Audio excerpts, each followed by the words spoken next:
Hey guys, good morning. Welcome back to nursing Rani blog. तो आज मैं बताऊंगी जो आप लोगों को ना MCRA का जो फॉर्म फिल किया था उसके रिगार्डिंग बहुत सारे डाउट थे। एंड आपका एक नोटिस, ठीक है, एक नोटिफिकेशन आया है, एक नोटिफिकेशन आउट हुआ है। तो उस नोटिफिकेशन में क्या बता रहा है, क्योंकि बहुत लोगों को समझ में नहीं आ रहा होगा, तो मैं सोची ये सारा डाउट आपका क्लियर कर दूँ। फर्स्ट ऑफ ऑल कि मैंने एक वीडियो में बता चुका था कि कैसे आप ना चेक कर सकते हैं कि आपका फॉर्म सबमिट हुआ या पेंडिंग है, ठीक है। और जैसे कि आपको पता है 11 फरवरी से मतलब आपको चेक कि एक्सेप्ट हुआ आपका फॉर्म कि रिजेक्ट हुआ, वो आपका कल दिख गया है, ठीक है, 12 फरवरी को। तो अगर आपने चेक नहीं किया है तो जाकर चेक कर लीजिए। और जो कुछ लोग कमेंट करते हैं कि नहीं, जो वीडियो में बताना चाहिए वो नहीं, दूसरा कुछ ही लोग बताते हैं, लेकिन ऐसा कुछ नहीं है। मैंने वीडियो में सारा कुछ उसमें बताया था कि अगर आपका सबमिटेड नहीं शो कर रहा है, पेंडिंग शो कर रहा है, या कुछ और इश्यूज रिजेक्ट हो गया है, तो उसके लिए क्या करना है, ठीक है। तो चलिए वीडियो में लास्ट तक आज बात करते हैं, इसके बारे में डिस्कस करते हैं। एंड जो नोटिस कल जारी किया है वो उसमें नोटिस में क्या है उसके बारे में। फर्स्ट ऑफ ऑल कि आपको जो MCRA का फॉर्म है जो उसको लॉगिन करना है, ठीक है। फॉर्म को लॉगिन करने के बाद आपको वहाँ पे चेक करना है कि आपका फॉर्म एक्सेप्ट हुआ, रिजेक्ट हुआ। और रिजेक्ट हुआ है तो उसका भी लिखा हुआ अगर रीज़न कि इस रीज़न से आपका रिजेक्ट हुआ है, जो कि आप ठीक कर सकते हैं 12 फरवरी से 14 फरवरी तक आपके पास टाइम है, आप उस चीज़ को एडिट कर सकते हैं, ठीक है, अगर कुछ आप में प्रॉब्लम हुआ है तो। और अगर पेंडिंग शो कर रहा है तो वो क्यों शो कर रहा है, तो उसके लिए भी ना टोल फ्री नंबर दिया गया है, ठीक है। तो टोल फ्री नंबर यहाँ पे दिया हुआ है, इस नंबर पे आपको कॉल करना है इस टाइमिंग में और पूछना है कि क्या रीज़न है, ठीक है। और कैसे एक्सेप्ट दिखेगा कि एक्सेप्ट, तो ये देखिए मैंने यहाँ पे लगाया हुआ है, इस टाइप में आपको फॉर्म एक्सेप्टेड दिखेगा। अब चलिए सेकेंड पॉइंट की तरफ बात करते हैं कि जो नोटिफिकेशन आउट हुआ है उस नोटिफिकेशन में क्या बोल रहा है, ठीक है।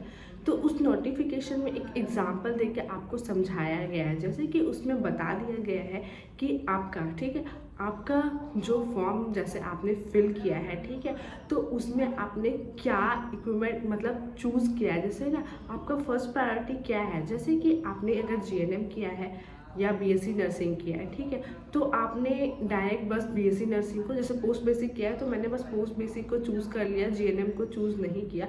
तो ये नहीं करना है आपको ना, सीक्वेंस वाइज, ठीक है, सीक्वेंस वाइज GNM, अगर आपने पहले GNM किया है तो GNM को भी चूज़ करना है, उसके बाद आप BSc नर्सिंग को भी चूज़ करना है। ऐसे करके आपको सीक्वेंस वाइज चूज़ करना है, मतलब क्योंकि उसमें ना वेरियस, जैसे आपको जैसे था कि नर्सिंग ऑफिसर का 1 ईयर एक्सपीरियंस वाला भी फॉर्म आप फिल कर सकते हैं, GNM का GNM plus 2 years experience form भी फिल कर सकते हैं। उसके बाद आपके सीनियर नर्सिंग पोस्ट का भी था, BSc नर्सिंग का भी था।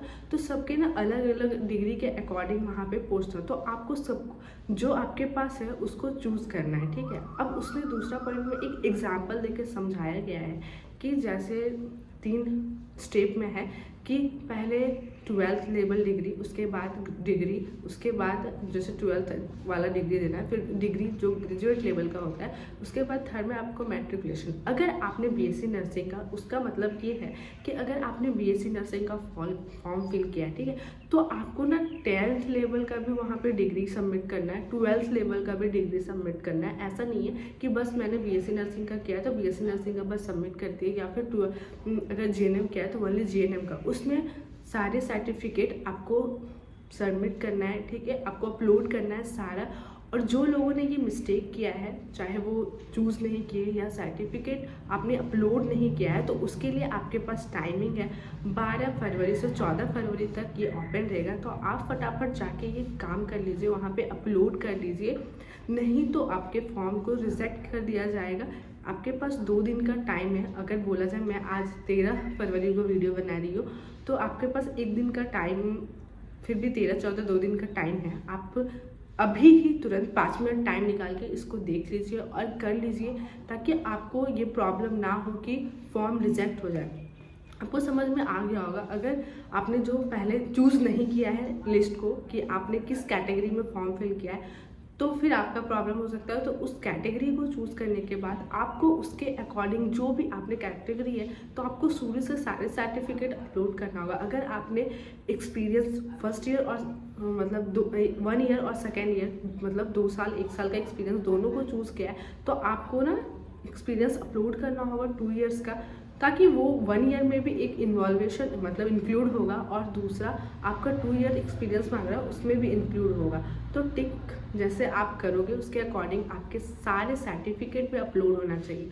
तो आई होप आप लोग को समझ में आ गया होगा कि इस नोटिफिकेशन में क्या बताया, उसमें एक एग्जाम्पल देके आपको समझाया है। बहुत लोग ये सोच रहे थे कि ये मतलब मैं भी एक टाइम के लिए सोची थी कि ये तो हमारा पैरामेडिकल वाला नहीं है तो फिर क्यों है ये, लेकिन इसमें एक एग्जांपल दिया ताकि आपको सारा डाउट जो है वो क्लियर हो जाए। तो मिलते हैं नेक्स्ट वीडियो में, तब तक के लिए बाय बाय।